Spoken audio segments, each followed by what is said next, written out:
তো অনেকদিন থেকে দেখছি ফ্রিজে ছানা পড়ে আছে, তাই ভাবলাম ওই ছানাটা দিয়ে আজকে মিষ্টি তৈরি করি আর তোমাদের সাথে শেয়ার আর করি। অনেক যে উপকরণ লাগবে তা কিন্তু একদমই না। এখানে দেখো গুঁড়ো দুধ লাগছে, লিকুইড দুধ লাগছে, আর লাগছে চিনি, আর ছানা তো মেন। আর আমি এখানে অল্প ছানাই নিয়েছি, তোমরা চাইলে অনেকটাও নিতে পারো। তো চলো বেশি বকবক না করে রান্নাটা শুরু করা যাক। প্রথমেই আমি কড়ার মধ্যে দিয়ে দিয়েছি দুধটা, আর দুধটা ভালোভাবে জাল দেবো। জাল দিয়ে ফুটানোর পর আমরা ওর মধ্যে দিয়ে দেবো গুঁড়ো দুধ। এবার গুঁড়ো দুধ আর এমনি দুধটাকে ভালোভাবে মিশানোর পর আমরা দিয়ে দেবো চিনি। আর চিনি দেওয়ার ফলে তোমার কালারটাও খুব সুন্দর চলে আসবে, একদম মিল্ক কেকের মতো। ব্যাস এতটুকুই ছিল কাজ। এবার এই মিশ্রণটাকে ভালোভাবে নেড়ে ফুটাতে হবে। ফুটানোর পর একটু কালারটা চেঞ্জ হয়ে এলে, মানে একটু ব্রাউন ব্রাউন কালার হয়ে এলে তার মধ্যে আমরা ছানাটা দিয়ে দেবো।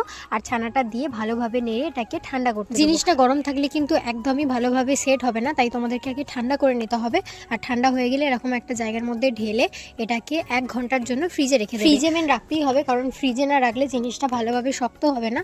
শক্ত না হলে এটা খেতে একদমই ভালো লাগবে না। আর আমিও ফ্রিজে রেখেছিলাম 1 ঘন্টা, আর 1 ঘন্টা পর দেখো কতটা সুন্দর জমা।